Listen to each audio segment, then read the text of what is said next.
कशी मिळाली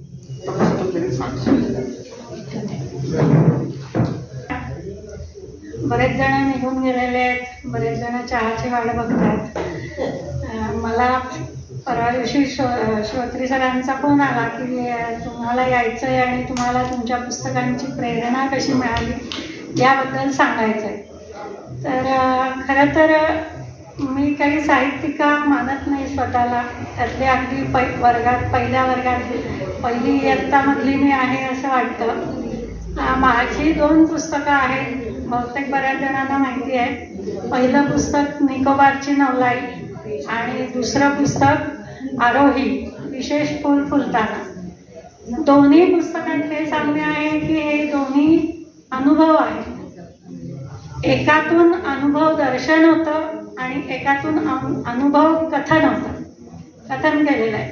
आणि दोन्ही पुस्तकांची समानता थोडीशी अशी आहे की या दोन्ही गोष्टी सर्वसामान्यांना मिळत नाही. म्हणजे निकोबार बेटांवर सर्वसामान्यांना जाता येत नाही आणि विशेष मूल सगळ्यांकडे असतं असं नाही.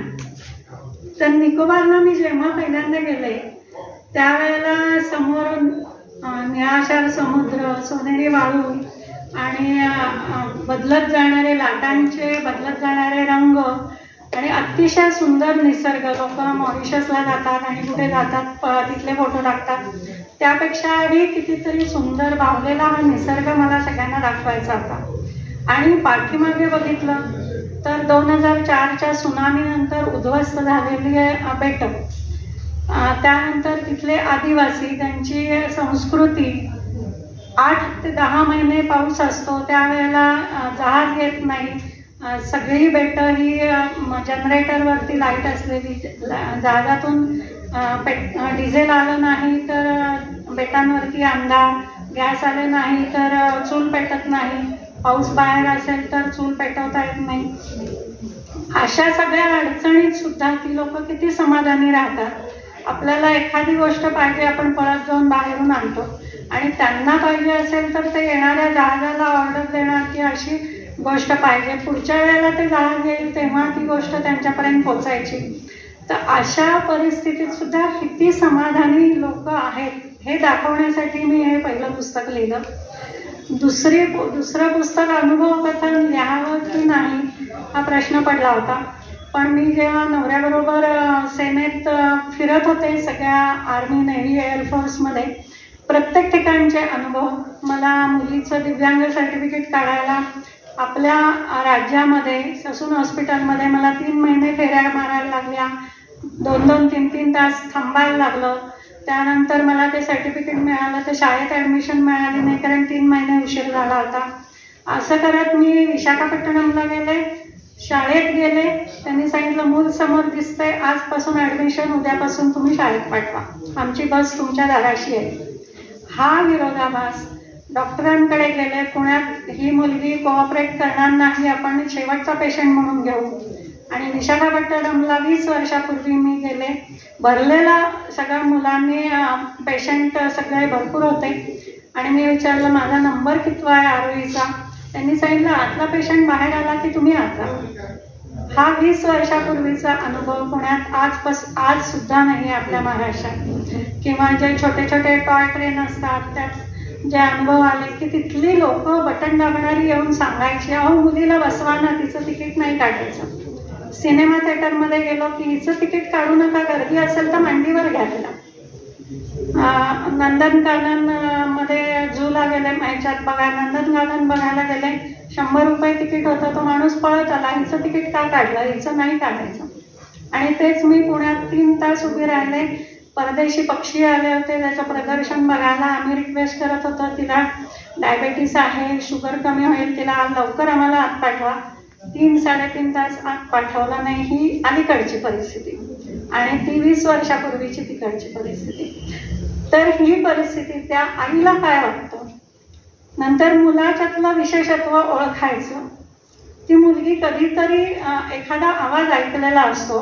गणपतीतलं एक उदाहरण होतं. तिला आमच्या घरी गणपती असायचा, ख्रिश्चन, मुस्लिम सगळेजण आमच्याकडे यायचे, पंजाबी यायचे आरतीला. 10 दिवस विसर्जन मिरवणुकीत तिला एका गाडीत बसवलं दुसऱ्या दिवशी ती मला म्हणली, आई शिट्टी वाजली म्हण. तोपर्यंत मला माहिती नव्हतं शिट्टी वाजली काय आहे. मी शोधलं, यूट्यूबवर बघितलं, गाणं दाखवलं, हे का हो म्हणली. दिवाळीला विश करायला किंवा शुभेच्छा द्यायला घरी लोक येत होती आणि एक आवाज आला एकदम 10 लोक येऊन गेल्यानंतर की साहेब नमस्कार, दिवाळीच्या खूप खूप शुभेच्छा. ती आतल्या खोलीतनं बाहेर आली आणि काका शिट्टी वाजली म्हण. मला एकदम स्ट्राईक झालं, इतकी लोक येऊन गेली, इतक्या 2 महिन्यात ती काहीच कसं बोलली नाही कुणाला. मग त्यांना म्हणलं, तुमच्या गाडीत आरोलीला गणपतीच्या विसर्जन मिरवणुकीत बसवलं होतं का? म्हणले हो. मग त्यावेळेला तुम्ही गाडीत गाणी लावली होती का? हो. शिट्टी वाजली लावलं होतं का? हो. म्हणजे ती मेमरी, तो आवाज तिनं 2 महिन्यानंतरही लक्षात ठेवला. तर हे विशेषत्व पालकांना ओळखता यावं म्हणून अशा प्रकारच्या बरेच किस्से, बऱ्याच गोष्टी, बऱ्याच शाळातले अनुभव या पुस्तकामध्ये मी लिहिलेले आहेत की जे निराश पालक होतात त्यांनी आपल्या मुलाचं विशेषत्व कसं ओळखलं पाहिजे आणि त्यावर आपण कार्य करून त्या मुलाला पुढे कसं आणलं पाहिजे. तर ह्या 2 गोष्टी माझ्या अनुभवांवरनं लिहिलेली माझी 2ही पुस्तकं आहेत आणि नक्कीच ती बऱ्याच जणांना ज्यांनी वाचली त्यांना आवडलेलं आहे. आज मला इथे बोलायची संधी दिली त्याबद्दल श्रोते सर आणि सगळ्या पुस्तकप्रेमी समितीचं मनापासून धन्यवाद.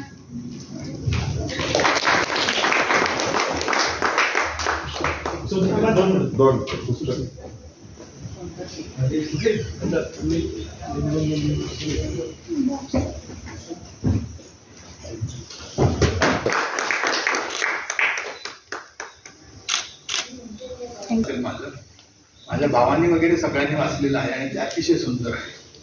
आता पुढचे जे आहेत त्या तृप्ती बापट आहेत, कळवले त्यांचा पण खूप कमी, पण त्यांना 5 ते 7 मिनिटं आहेत. तर किशोरीताईंचे मी निश्चित आभार मानेन की त्यांनी लवकर संपवलेले नाही. ऐकू येते? नमस्कार, मी तृप्ती बापट सोलापूरहून आली आहे इथे. मी मायक्रोबायोलॉजीची प्राध्यापिका होते.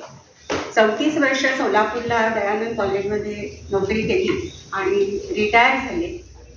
माझी मैत्रीण ॲडव्होकेट सीमंतिनी दुलकर, आम्ही गरवारे महाविद्यालयात मायक्रोबायोलॉजीला एकत्र होतो आणि केवळ तिच्यासाठी आणि तिने इंट्रोड्यूस केलं म्हणून मी आम्ही पुस्तकप्रेमी समूहात आलेली. आतापर्यंतचे कार्यक्रम अतिशय सुंदर झाले, मला माहीत नाही, पण मला इथे संधी दिली म्हणून मी आता माझं सादरीकरण करते. ते सादरीकरण पूर्ण मुक्त सादरीकरण आहे, साहित्याशी निगडित आहे, पण हे माझं मुक्त चिंतन आहे. माझ्या सादरीकरणाचं नाव आहे वेड. वेड म्हणजे मराठीत पॅशन. प्रत्येकाला कशाचं तरी वेड असतंच. आपण ते वेड जपत असतो, गोंजारत असतो. अशाच सामान्य माणसाच्या म्हणजे मी आणि डॉक्टर तुषार यांच्या सामान्य वेड्याची ही कहाणी.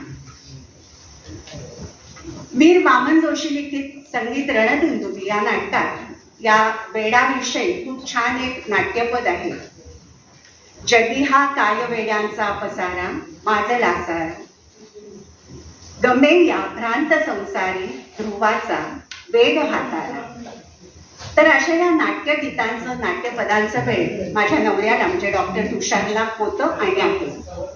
आकाशवाणीवर तो ही नाट्यपद ऐकायचा आणि नुसती ऐकायचाच नाही तर त्यांनी अशी असंख्य नाट्यपदं स्वहस्ताक्षरात लिहून काढलेली. माझा वेळ म्हणाल तर माझं वेळ हे गाण्याचंच.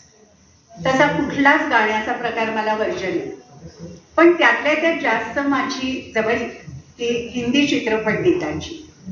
आणि ह्याला कारण होतं अखंड चालू असलेली विविध भारती.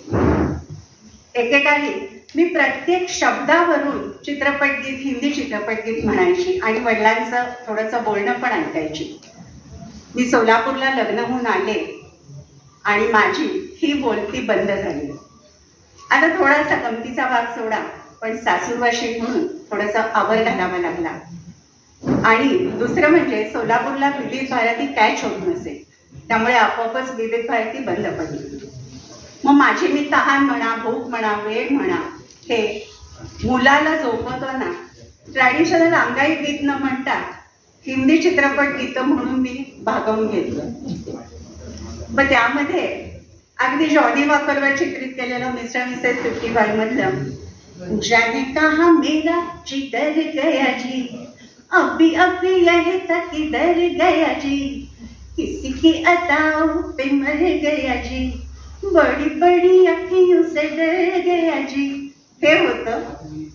किंवा माझं सगळ्यात आवडतं गाणं शर्मिला टागोरवर चित्रित केलेलं काश्मीरी की कली या सिनेमातलं बलमा खुली हवा में महकी हुई फिजा में दिल चाहता है मेरा महकना इधर उधर. अशापर्यंत मुलगा वाढत होता, त्याला आम्ही काय काय शिकवत होतो आणि त्याच्या संगोपनात तुषारचं कवितांचा वेळ बाहेर आला. आम्ही आमच्या मुलाला कविता शिकवायला लागलो. तो 4 वर्षाचा असताना सोलापूरमध्ये एक काव्य वाचनाची स्पर्धा होती आणि त्या स्पर्धेमध्ये 3 अतिशय दिग्गज असे कवी दिलेले होते, विवा शिरवाडकर, बाबू बोरकर आणि विंदा करंदीकर. आम्ही मुलाकडून ह्या 3ही कवींच्या कविता पाठ करून घेतल्या. यामध्ये विवा शिरवाडकरांची अर्थातच आगगाडी आणि जमीन. नको ग आक्रंदे जमीन, पायाशी डोळत विन विन, धावसी मजेत वेगात वरून आणिक खातं मी चालली चुरून, छातीत पाडसी कितीक किंडारे कितीक ढाळसी वरून निखारे, नको ग आक्रंदे जमीन, जाळीत जाऊ तू बेहोश होऊन, ढगात धुरांचा फवारा सोडून अशीच गरजेत धावेन, चला रे चक्रानो फिरत गरारा, गरजेत पुकारा आपुला दरारा, शिळन कर्कश गर्वात कुंकुन, पोटात जळते इंधन घालून, शिरही घाटात अफाट वेगात मैलांचे अंतर घोटात वेळीत, उदाम गाडीचे ऐकून वचन, क्रोधात इकडे थरारे जमीन, दुर्बळ भेकड त्वेषाने पुकारी, घुमले पहाड घुमल्या पहारी, हवेत पेटला सुराचा धुमारा, कोसळे दरीत फुलाचा डोलारा, उठला क्षणार्थ भयान आक्रोश, हादरे जंगल कापले आकाश, उलटी पालटी होऊन गाडीतील हजारो शकले पडली खाली. ही कविता होती. बाबू बोरकरांची अर्थातच आपल्या सगळ्यांना प्रिय असलेली गडद निळे जलद भरून आले, शीतल तनु चपल चरण अनिल गण निघाले, गडद निळे जलद भरून आले. आणि विंदा करंदीकरांची आम्ही खूप एक वेगळी कविता निवडली की 3 प्रवासी म्हणून. जरा रूपकात्मक कविता आहे, खूप गमतीशीर कविता आहे. 3 प्रवासी. विमान आले डुंबत अंधारातून आणि उतरले 3 प्रवासी चिंचेच्या अर्ध्या पानावर. एक म्हणाला आज विसरलो नाक गली, नंतर दुसरा परवा माझे असेच झाले, स्वच्छ झोपलो डोळे उघडून आणि बाहुली पळून गेली. तिसरा बदला आता दुधाचा प्रश्न न उरला, काल नवी मधमाशी व्याली, इतक्यामध्ये अंधाराच्या नाकावरती एक काजवा येऊन बसला, त्याला पाहून ते म्हातारे परस्परांच्या धरुणी शेंड्या, इतके हसले इतके चळले, उरलेल्या अर्ध्या पानातील दवबिंदूतच ते विरघळले. कवितांचं वेळ जपत होतो. घरामध्ये छोट्या चिमुकलीचं आगमन झालं. माझं थोडं परिमळा क्षेत्र म्हणा विस्तारलं. मी महाविद्यालयात नोकरी करत होते, सांस्कृतिक विभागाशी जोडले गेले, विशेषतः युवक महोत्सवाशी, आणि लोकगीत भक्तिपर गीत यांनी माझ्यावर आक्रमण केलं. मग मुलीला झोपवताना अंगाई गीत बदललं आणि माझ्या तोंडात लोकगीत यायला लागली. लोकगीतं कुठली? गाय गेली मोरी गेनुबा, गाय गेली मोरी, मोरीला झालाय गोरा गेनुबा, मोरीला झालाय गोरा, मोरीला झालाय गोरा गेनुबा, मोरीला झालाय गोरा. खूप मोठे, मी थोडं थोडं ऐकवते. दुसरे नेहमी मी म्हणायची तिला झोपवताना, तुळजापूरची आमची आहे देवी तिशावर. आली आली हो गोंधळाला, गोंधळाला आली, तुळजा भवानी आंबे आई, तुळजा भवानी आई, आई उदे ग तुळजाबाई, तुळजा भवानी आंबे आई, आई उदे ग तुळजाबाई, तुळजा भवानी आंबे आई. आणि माझं असंच एक आवडतं देशभक्तीपर गीत, स्फुर्ती गीत म्हणा, समर गीत म्हणा, अर्थात विवा शिरवाडकरांचं. ज्ञानातून उसळे तलवारीची पात, ज्ञानातून उसळे तलवारीची पात, वेडात मराठी वीर दौडले सात, वेडात मराठी वीर दौडले सात.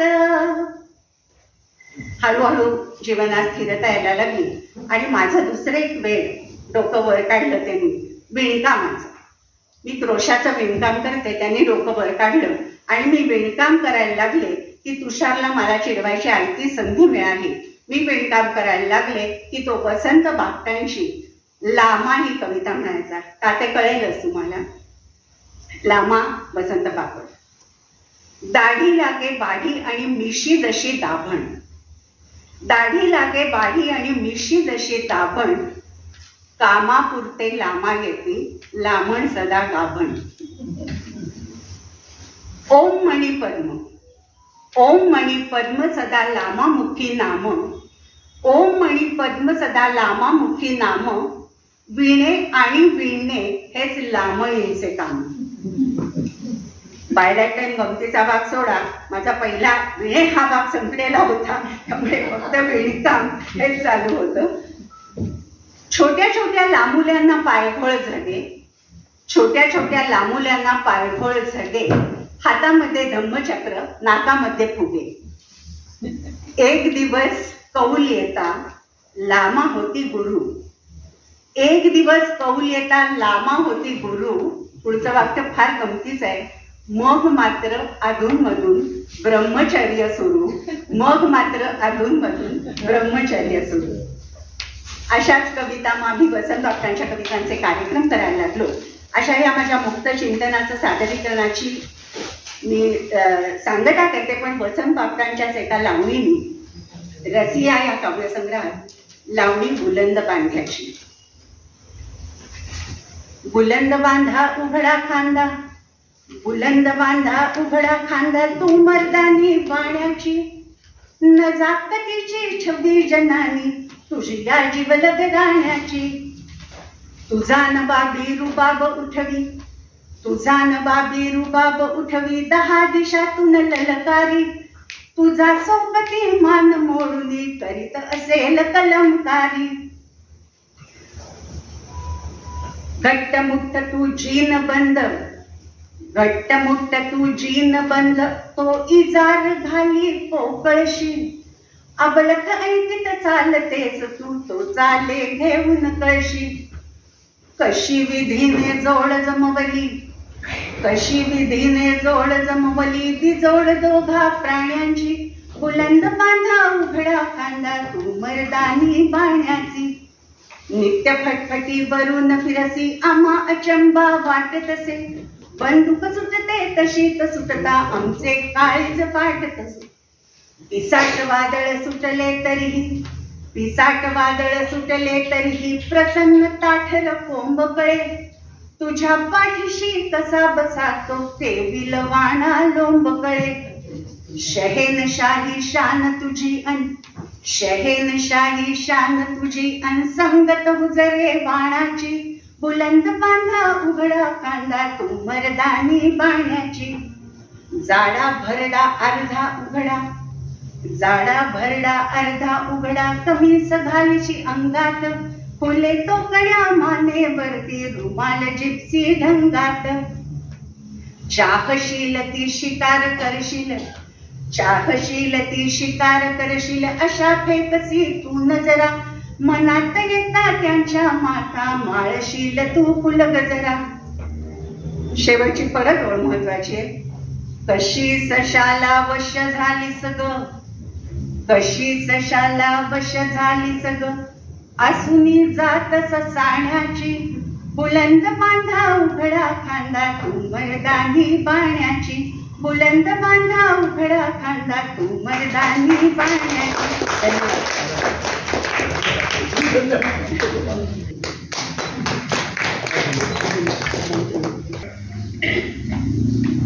माझं नाव सुभाष चंद्रशेखर गुरव, मूळगाव नागझरी, तालुका कोरेगाव, जिल्हा सातारा, परंतु गेली 40 वर्ष साताऱ्यात आहे. वडील शेतकरी आणि जे सत्यकथेचं अभिवाचन करणार आहेत ते एक सत्यकथा कथेवर आधारित आहे. कथेचं नाव आहे सुंदर. सुंदर नावाप्रमाणे सुंदर होता, अतिशय सुंदर, खिलार जातीचा कोण. नानाने आपल्या पारख्या नजरेने घडून औंधाच्या यात्रेतून आणला होता. त्याचा आखीव रेखीव चेहरा, शिंगे उभी, टोकदार, अगदी पाहण्यासारखी, डोळे नाजूक, एखाद्या रूपवान तरुणीसारखे, चेहऱ्यावर एक प्रकारचे तेज, पांढरी शुभ्र कांती, बैलच्या पाकासारखी, एकूणच आयटबाज सुंदर, जणू काही राजबिंडा युवराज एखाद्या राजघराण्यातील. अंगणात बांधला होता सुंदरला आणि रांग लागली होती लोकांची बघायला. ना बैल बाकी बैल आहे हो, लय जक्कस. आणि कितीला आणला म्हणायचा, गावातला एक माणूस पैसे दिले की त्याला 2000.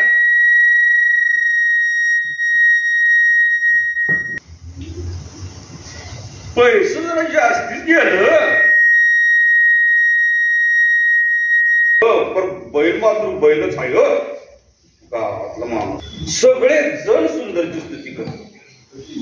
सुंदर दिसायलाच नुसता देखणा नव्हता, तर अवतार सुद्धा फार एकदम निटास. नांगरट म्हणू नका, कुळवट म्हणू नका, पेरणी म्हणू नका, एकदम चाकुरीतनं चालणारा. त्याच्याबद्दलची सांगायची विशिष्ट गोष्ट म्हणजे नाना बैलगाडी घेऊन गावाच्या वेशीवर आलं की सुंदर जोरदार डारकाळी पडायचा आणि आम्ही समजून जायचो नानांची बैलगाडी आली, नाना आलं, आपला सुंदर आला. सुंदर गुणानच नुसता गुणवान नव्हता, तर त्या घरातील त्याला कोणी पण सोडा, कोणी पण बांधा, पाणी पाजा, वैरण घाला, तो कधी शिंग सुद्धा हलवणार नाही. बैलच पर एकदम गरीब गायगत, कधी कोणाला मारले असं कधी सुद्धा ऐकिवात नव्हतं.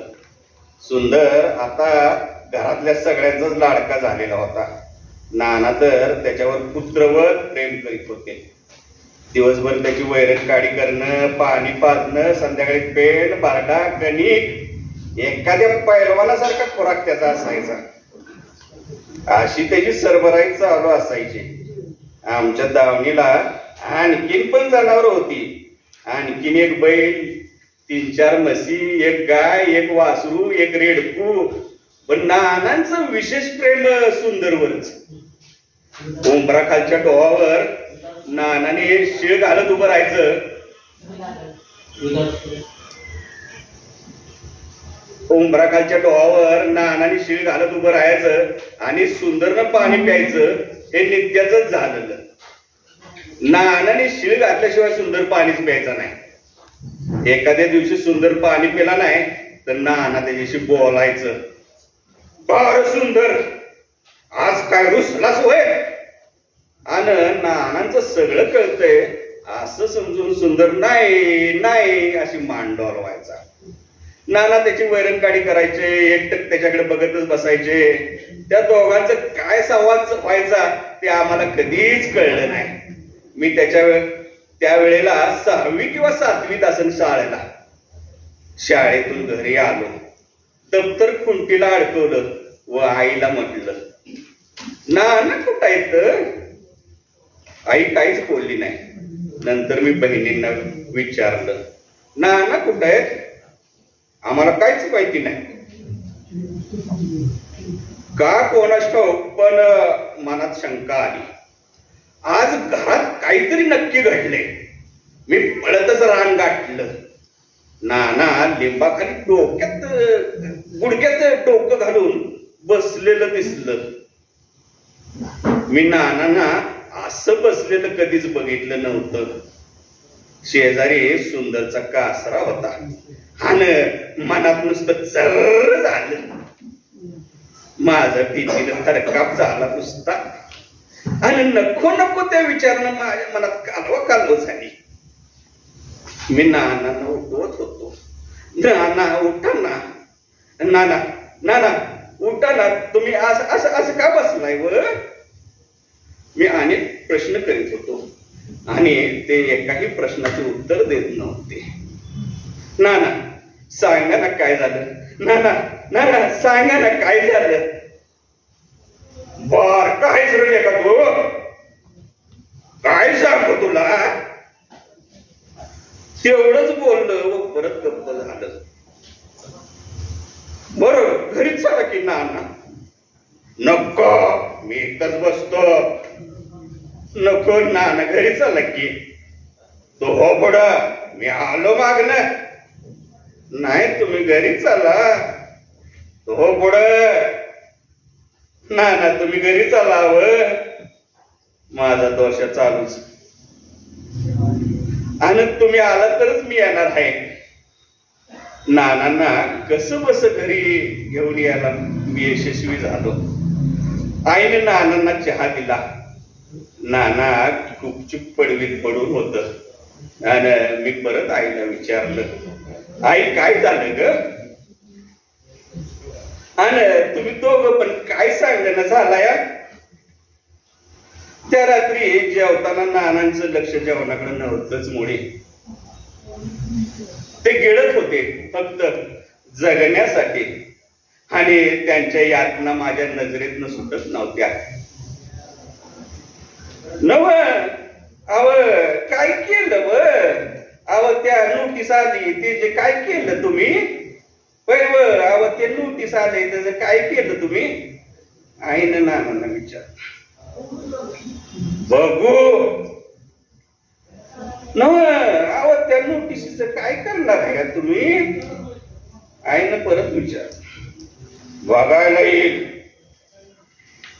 मला कशाचाच उलगडा होत नव्हता. कसली नोटीस आणि काय भानगड आहे ही? नोटिसीचा विचार करीत करीत मी झोपून गेलो.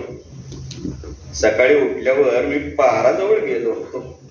काही माणसं एकमेकांशी बोलताना मला दिसली. सोसायटीची नोटीस आली आहे नानाला.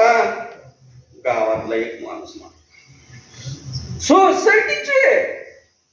दुसरा माणूस गेल्या 4-5 वर्षापासून नानानं सोसायटी भरलेली नाही. लय थकली आहे. चांगलं 5,000 इथं म्हणते ती आणि जप्ती येणार आहे नानाच्या घरावर. पहिला माणूस म्हटला. माझ्या प्रश्नाचं उत्तर मला मिळालेलं होतं.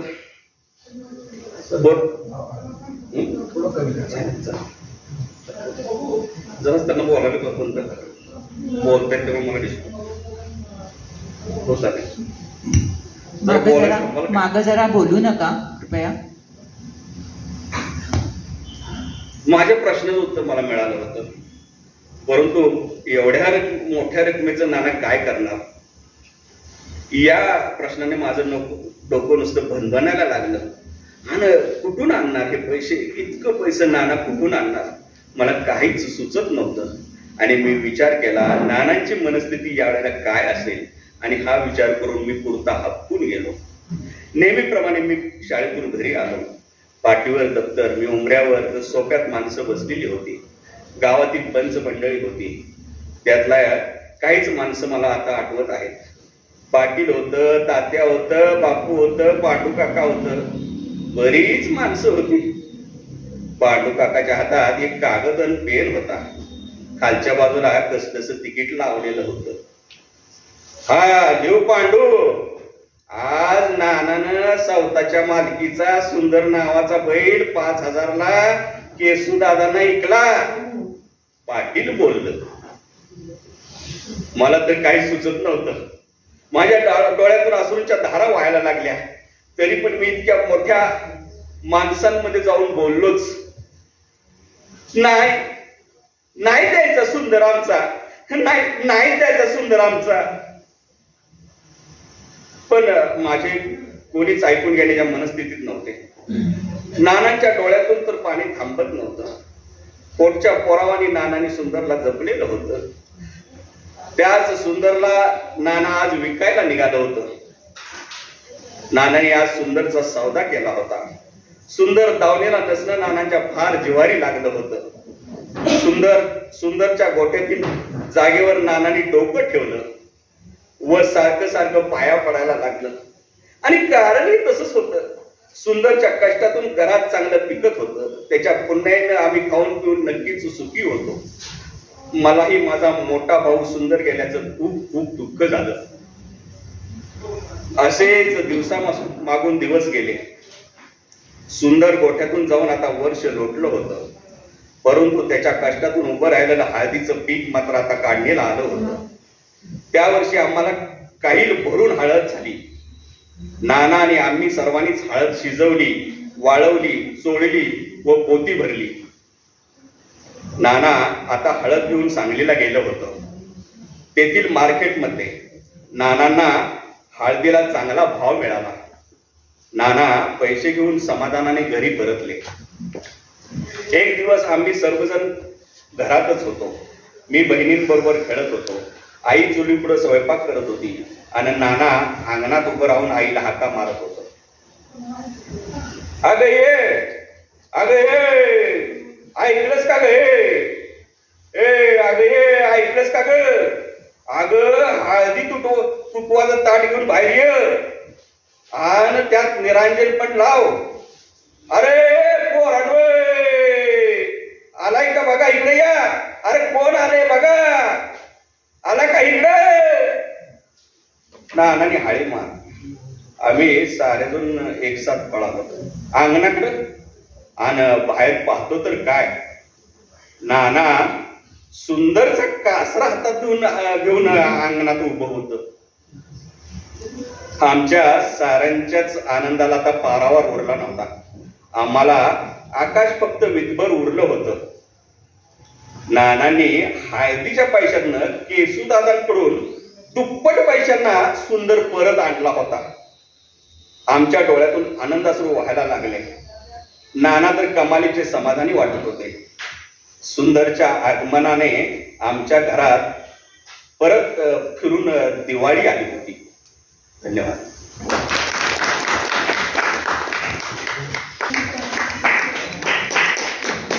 सुंदर जी कथा आपण ऐकलेली आहे ह्या निमित्तानं अजून एक मला आपल्याला सांगायचं.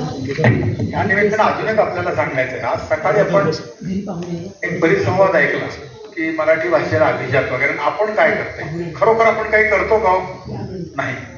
आपली सही इंग्लिशमध्ये असते. आपण मोबाईलमध्ये इंग्लिशमध्ये लिहितो. माझी सही 1964 पासून मराठीमध्ये आहे. मी मोबाईलमध्ये लिहित असतो. आता मराठी सहीचा अजून एक किस्सा सांगतो. मी मगाशी सांगितला होता 72 साली ज्या वेळेला मी LICचा फॉर्म भरला इन्शुरन्ससाठी, त्यावेळेला मी मराठीत सही केली. त्यावेळेला मराठी सही चालणार नाहीये, इंग्लिशमध्ये करायला पाहिजे. म्हणजे नाही, मी म्हणलं मी मराठीतच करणार आहे. नाही, ते चालायचं नाही. मला काहीच येत नाही समजून माझा डावा अंगठा आहे. मग कुठं ते म्हणल्यावर तुम्ही असं करा की सही करा आणि खाली लिहा की मला इंग्लिश वाचलेलं लिहिलेलं समजतं. ठीक आहे, आपण फक्त एवढं सांगायचं होतं की खरोखरच आपल्याला काही करायचं असेल ना तर तर मराठी भाषा आपल्यापासून सुरुवात केली पाहिजे. ते आपल्याकडनं होत नाही. आपल्या सगळ्यांच्या सगळ्या इंग्लिशमध्ये असते. आपण मोबाईलवर किती प्रयत्न केले ते इंग्लिशमध्येच लिहितो किंवा इंग्लिशमध्ये मराठी लिहितो. मराठी लिहिणं चालू करा. मी 3 वर्षापूर्वी चालू केलं, सगळं मराठी लिहितोय. असो, आता शेवटचं जे आहे ते श्री रवींद्र शिवदे आपला अनुभव सांगणार आहेत. त्यांचं खूप नाव आहे खेळ क्षेत्रामध्ये. फक्त माझी विनंती आहे की तिने थोडक्यात सांगावं.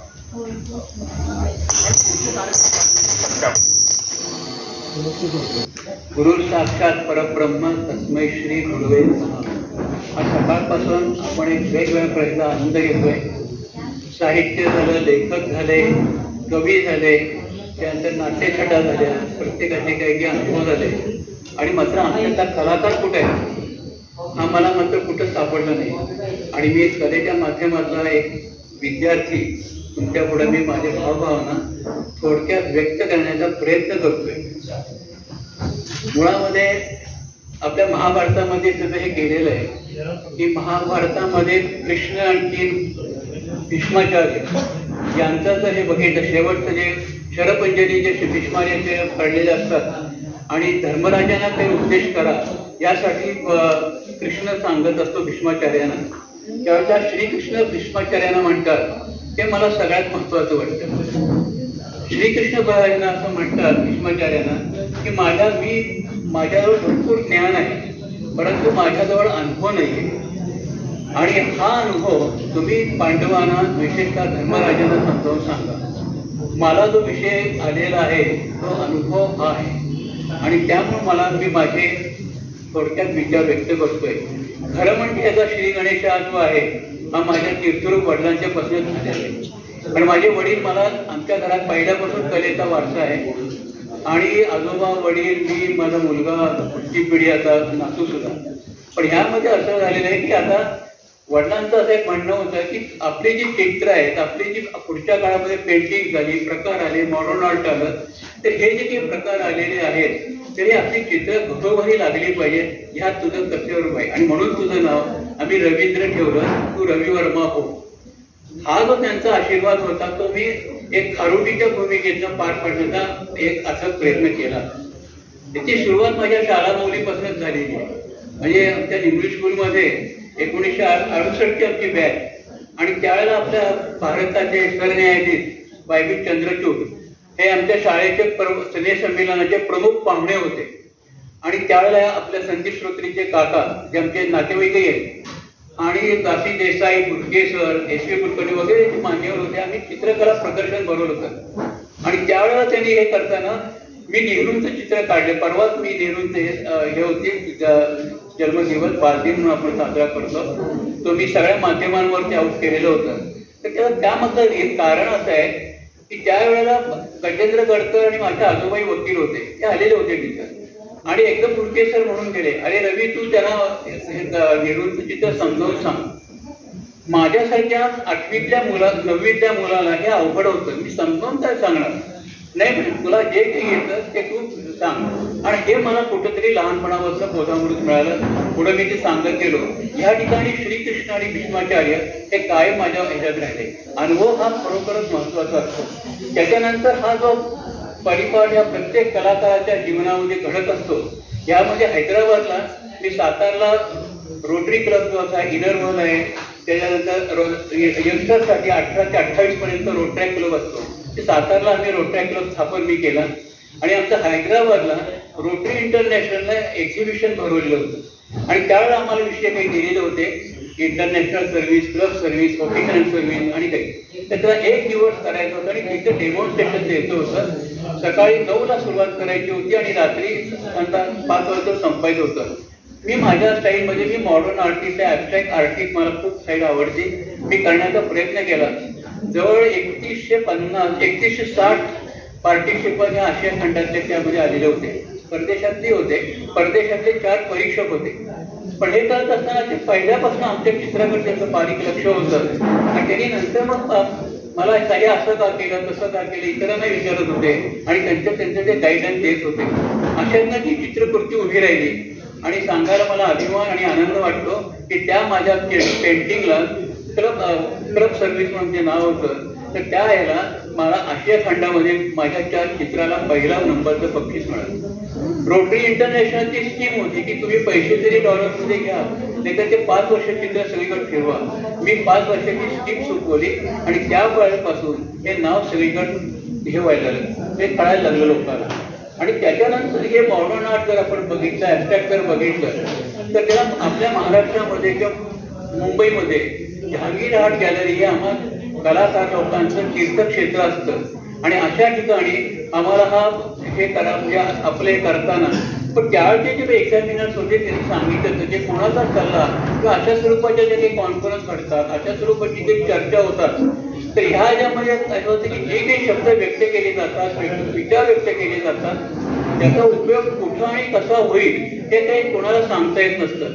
आणि तो फायदा मला हैदराबादला जो झाला तो मुंबईत झाला. त्यावेळी एक्झामिनर समोर होते, आता माझ्यावर कोणीच नव्हतं, ते प्रदर्शन होतं, कॉम्पिटिशन होती, महाराष्ट्र गव्हर्नमेंटनं घेतलेली होती.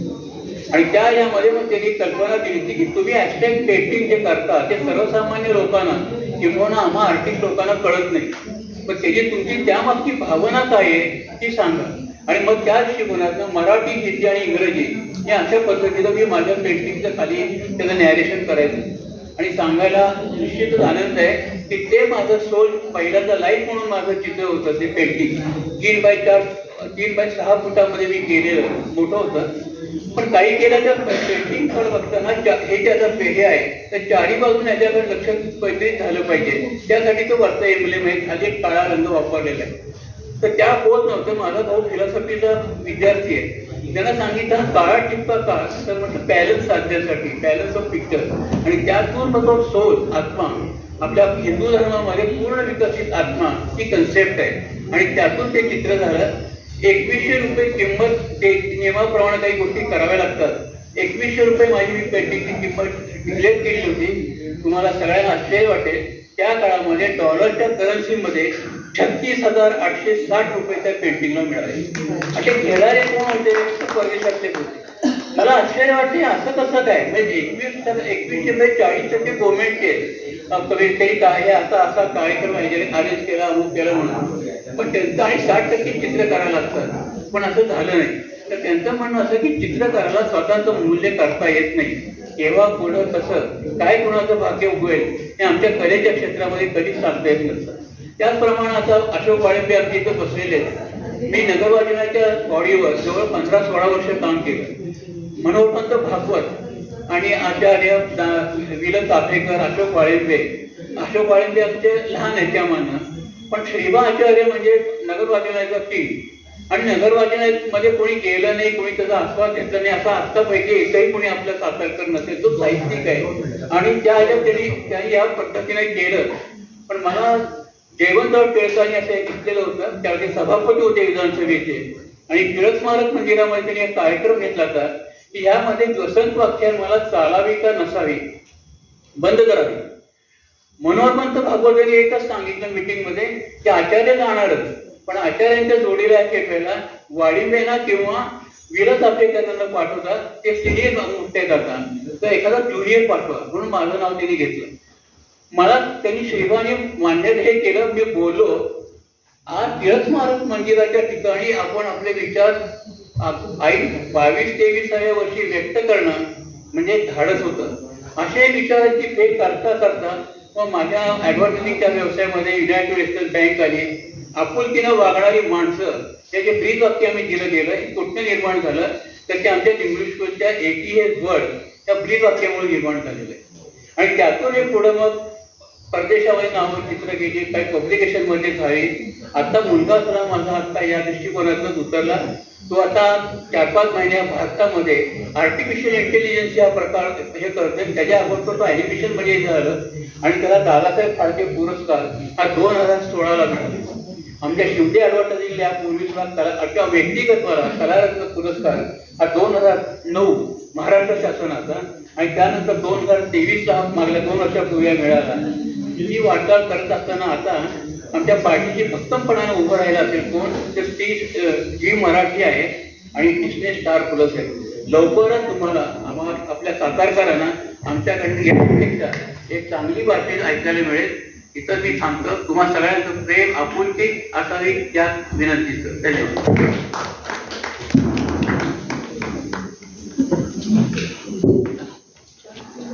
ठरवलेलं आहे की दरवर्षी दररोज आपण सकाळी 9 पर्यंत सकाळी 2 पर्यंत पुस्तक परिचय घ्यायचा. पुस्तक परिचय स्वरूप आपल्याला माहिती आहे. एक व्यक्ती 7 दिवस 7 पुस्तकांचा परिचय करून देत असतो. दुपारी 2 पर्यंत त्याच्यावर काय असेल ती चर्चा होती. दुपारी 2 नंतर त्याशिवाय इतर आपण वेगवेगळे कार्यक्रम करत असतो. त्यातले आपण असं ठरवलेलं आहे. इतर कार्यक्रम असे आहेत, पण आज आपण ग्रुपवर काय करतो ते मी सांगतो. आपल्या ग्रुपवर आपण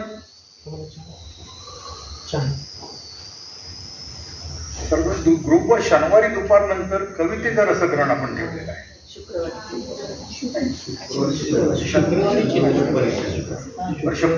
शुक्रवारी चित्रपट आहे. तर शुक्रवारपासून आपण सुरुवात केली. तर शुक्रवारी दुपारी एका जुन्या किंवा कुठल्याही सिनेमाचं आपण परीक्षण करत असतो. आपल्याला काय त्या सिनेमाविषयी ते लिहित असतो. सर्वसाधारण 2-3 दिवस आधी तो कुठला चित्रपट आहे हे आपण सांगत असतो. मग त्यावर प्रत्येकाने आपली मतं व्यक्त करावी. त्यानंतर शनिवारी एखाद्या कवितेचं रसग्रहण करायचं असं आपण ठरवलेलं आहे. तर अर्थात ह्या सगळ्या गोष्टी दुपारी 2 नंतर आहेत. त्याच्यानंतर गुरुवारी एखादं नाटक जे असेल ते आधी सांगितलं जाईल 2-3 दिवस आधी, आणि त्यावर आपण आपलं काय म्हणणं आहे की आपण पाहिलेले आपले अनुभव काय त्या नटांविषयी काय आहे, काम करण्याविषयी काय आहे आपण हे करूया. हे झाले आपले सगळे कार्यक्रम. त्यानंतर पुस्तक परिचय, मासिक सूची. डॉक्टर क्षौत्री सर्वसाधारण काय करतात की महिनाभर जी पुस्तकं होतात ते प्रत्येकाकडे एवढं स्वतः साठवणं काही जमत नाहीये, पण त्याचं PDF फॉर्मॅटमध्ये त्याचं ते एकत्रित करत असतात. तो आपला कार्यक्रम चालू राहतो. दर महिन्याला एखाद्या लेखकाला बोलवून त्याच्यावर आपल्या गप्पा चालू असतात. पहिल्या वेळेस ॲडव्होकेट सीमांतिनी नुरकरांचं पुस्तकावर आपण व्याख्यान ऐकलेलं आहे. त्याला चांगला प्रतिसाद मिळालेला आहे आणि ह्यापुढे लोकांचा आपल्याला प्रतिसाद मिळेल हे निश्चित आहे. याशिवाय असे आपण ठरवतोय की सातारा जिल्ह्यातले जे लेखक आहेत, कवी आहेत, त्यांच्या जन्मतिथीला किंवा पुण्यतिथीला त्यांच्या गावी जाऊन त्यांना एक आदरांजली आहे का त्यांचा आदर व्यक्त करावा. हे सगळं करत असताना ना आपल्याला एक अडचण येते. पैसा हा महत्वाचा असतो. पैसा नसेल तर काही करता येत नाही. कुठल्याही लेखकाला बोलवायचं आलं किमान त्याला येणं जाण्यासाठी खर्च देणं आवश्यक असतं. तर आपण असं ठरवलेलं आहे की सर्वसाधारणपणे प्रत्येकाने ऐच्छिक शब्द मुद्दाम ऐच्छिक वापरतो, सक्ती नाहीये. ऐच्छिक प्रत्येकाने 1,000 रुपये द्यावे. आतापर्यंत माझ्या आपल्याकडे 40,000 रुपये जमलेले आहेत. तर याप्रमाणे जर लोकांनी आपल्याला सहाय्य केलं आपण तर खूप काही आपल्याला करता येईल. कारण काही काही लेखक मानधन घेतल्याशिवाय येत नाही आणि लेखक तर आपल्याला आणायचे आहे. याचा समन्वय असं सांगण्यासाठी आपण ज्यांना शक्य असेल, ज्यांना योग्य वाटेल त्यांनी 1,000 रुपये आपल्याकडे जर दिले नांदन सरांकडे तर आपल्याला चांगले कार्यक्रम करता येईल. तर असे सगळं आपलं स्वरूप आहे. गेल्या वर्षी आपल्याला नोव्हेंबरमध्ये स्नेह संमेलन भरलं होतं, तेही छान झालं. ह्या वर्षीचंही चांगलं झालेलं आहे. ह्या वर्षीचं जागा खूप सुंदर आहे, निसर्ग आहे, सगळं काही आहे. असाच आपल्या सगळ्यांचा पाठिंबा आपल्याला. अजून एक जाणवलेली गोष्ट अशी की आपल्या ग्रुपमध्ये फक्त 15 ते 20 लोक ऍक्टिव्ह आहेत. ते तसं करू नका. एखाद्याला थम्सअप द्या ना नुसतं, ते तेवढं सुद्धा आम्हाला द्या. तुम्ही इतर ग्रुपवर गप्पा मारता तास-तासभर, चॅट करता, मित्रमैत्रिणी, पण ह्याच ग्रुपचं काय वाव आहे तुम्हाला? फक्त 20 माणसं आहेत ग्रुपमध्ये, आहेत 300-350 माणसं. कुणाला तरी चांगलं म्हणा ना. मला चांगलं म्हणा असं मी म्हणत नाहीये, परंतु कुणाला तरी चांगलं म्हणा ना. काहीही नसतं. जसं काय आम्ही नाहीच आहे कुणी तुमचं नाही, तर मग कशासाठी ग्रुपमध्ये असतो? हा मी शेवटचा खरोखर चिडून प्रश्न विचारतो. काहीतरी त्या माणसाला प्रोत्साहन वाटेल. एखादं जर रसग्रहण चांगलं असेल तो खूप चांगलं झालं म्हणा. एखादी जी कविता चांगली झाली ती चांगली झाली म्हणा. कित्येक वेळा अप्रत्यक्षरित्या माझ्या लेखनात सुद्धा मी म्हणलेलं आहे की सगळ्यांनी सामील होणं आवश्यक आहे, पण ते होत नाही आपल्याकडं. ते अतिशय आवश्यक आहे असं मला वाटतं. एवढं करून माझं थांबवतो. पुढचा कार्यक्रम डॉक्टर आदिती काळे. तुमचं कविता आहे ना आता? ठीक आहे. कोण